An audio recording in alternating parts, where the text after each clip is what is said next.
Hello guys, welcome to another video of stock market funds Teja engineering industries limited. Guys, इस IPO का आज day 3 का subscription open हो रहा है। जानेंगे live subscription, last day, final decision क्या है, परफॉर्मेंस कैसा रहा, अप्लाई करे या फिर जीएमपी के अंदर चल रहा, लिस्टिंग कितना मिलेगा, इन सभी पॉइंट्स को डिस्कस करेंगे। और ये कोई रिकमेंडेशन वीडियो नहीं से जो भी फाइनल डिसीजन होगा अपने रिस्क पर लीजिएगा। चलिए फ्रेंड्स, वीडियो को स्टार्ट करते हैं। तो गाइस, आईपीओ 30 जून ओपन हुआ था और 2 जुलाई आज क्लोज किया जा रहा है। 3 डे आईपीओ है। 7 जुलाई का लिस्टिंग डेट 10 रुपीज का, फेस वैल्यू 220 रुपीज का, प्राइस बन 600 शेयर्स की, lot size fresh capital, fix price IPO 37 crore का, इशू साइज 17 लाख शेयर्स का इशू किया गया है। एनएसई एसमी पर लिस्टिंग किया जाएगा। बीएन राठी सिक्योरिटीज और एसवीसीएम सिक्योरिटीज मार्केट मेकर है। और अलॉटमेंट डेट 3 जुलाई का, 6 को रिफंड रिलीज किया जाएगा, शेयर्स डिमेट अकाउंट में क्रेडिट होगा और 7 को लिस्टिंग किया जाएगा।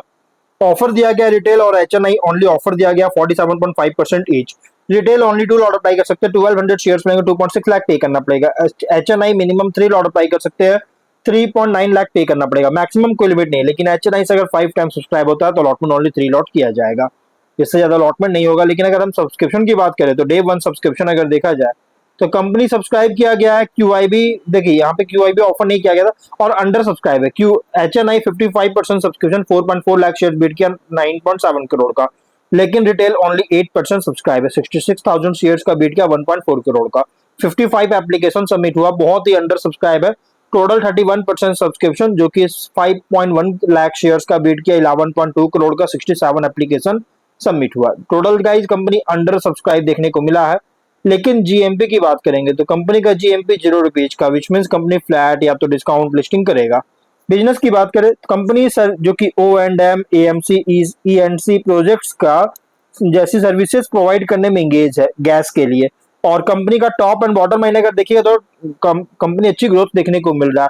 25 में 55 करोड़ का रेवेन्यू, 4 करोड़ का प्रॉफिट है। 9 मंथ से 54 करोड़ का रेवेन्यू, 4 करोड़ का प्रॉफिट, जो कि एक अच्छी ग्रोथ देखने को मिल रहा है। बट प्रॉफिट मार्जिन में सस्टेनेबिलिटी जो देखने को मिल रही है, ये मेजर कंसर्न है, क्योंकि company highly competitive fragmented segment में ऑपरेट कर रहा है। जो कि इसके कॉम्पिटिटर में है guys Lakshya powertech, leap frog engineering services, safety control and devices, Srinivas Pradhan construction इसके कॉम्पिटिटर है। ऑब्जेक्टिव क्या है तो इक्विपमेंट मशीनरीज का परचेज में कैपेक्स करना चाहता है, working capital requirement, general corporate purpose के लिए फंडिंग चाहता है, इसके लिए आईपीओ लेकर आया। Ratios ROE 32.9, ROCE 20.1, NW 32.1, PAT margin 7.4, EBITDA margin 13% का, debt equity 1 time, PV 6.2, P ratio 21.8 time का, promoter holding pre issue 91.3, post issue 61.6, post issue 67.2% holding देखने को मिल जाएगा। मार्केट कैप 141 करोड़ के अराउंड है। देखिए कंपनी का small paid up equity capital जो कि पोस्ट आईपीओ इंडिकेट कर रहा है माइग्रेशन के लिए लंबा टाइम ले सकती है।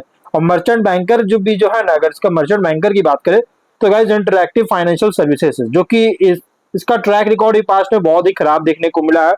और ये जो प्राइस बैंड जो रखा गया ना, बहुत ही एक्सॉर्बिटेंटली प्राइस रखी गई है आईपीओ का। स्वॉट एनालिसिस करेंगे जिसमें स्ट्रेंथ अगर देखा जाए तो ईपीसीसी सेक्टर में ऑपरेट करता है, इंजीनियरिंग सॉल्यूशंस प्रोवाइड करता है oil gas power and energy industries को के लिए, और एंड टू एंड सर्विसेज को ऑफर करता है ईपीसी, जिसमें इंक्लूड है EPC project, O&M, AMC commissioning services.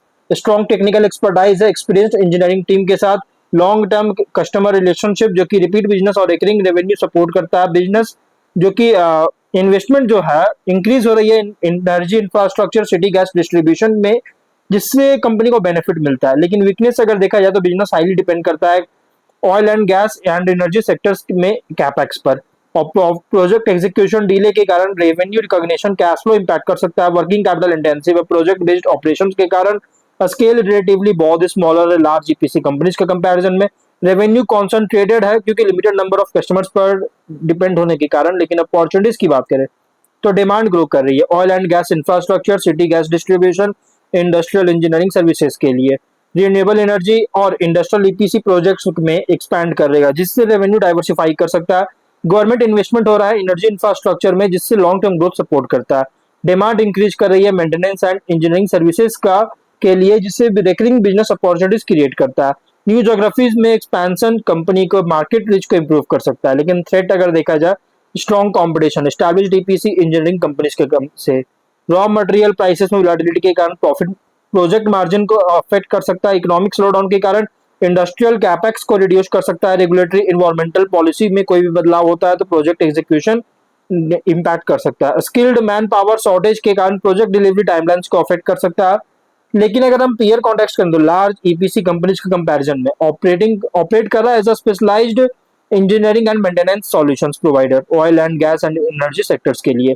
Other engineering firms के अगेंस्ट देखा जाए तो technical expertise, project execution capability के लॉन्ग टर्म कस्टमर रिलेशनशिप पर compete कर रहा है। इन्वेस्टर के लिए आईपीओ प्रेजेंट कर रहा है engineering and energy infrastructure sector पे, जहां ग्रोथ डिपेंड करता है प्रोजेक्ट एग्जीक्यूशन, ऑर्डर इनफ्लोज और एनर्जी इंफ्रास्ट्रक्चर के एक्सपेंशन पर।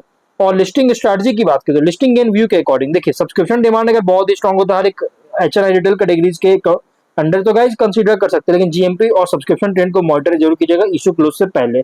लॉन्ग टर्म इन्वेस्टमेंट के अकॉर्डिंग देखिए जो इन्वेस्टर का एनर्जी इंफ्रास्ट्रक्चर सेक्टर और इंजीनियरिंग सेक्टर पर जिनका पॉजिटिव आउटलुक है वो उनके लिए सुटेबल है, लेकिन order book growth, execution capability, profitability, customer diversification listing के बाद ट्रैक जरूर कीजिएगा। वर्डिक्ट क्या है तो देखिए लिस्टिंग के लिए देखिए सब्सक्रिप्शन डिमांड जीएमपी सपोर्टिव है तो कंसीडर कर सकते हैं लॉन्ग टर्म के लिए।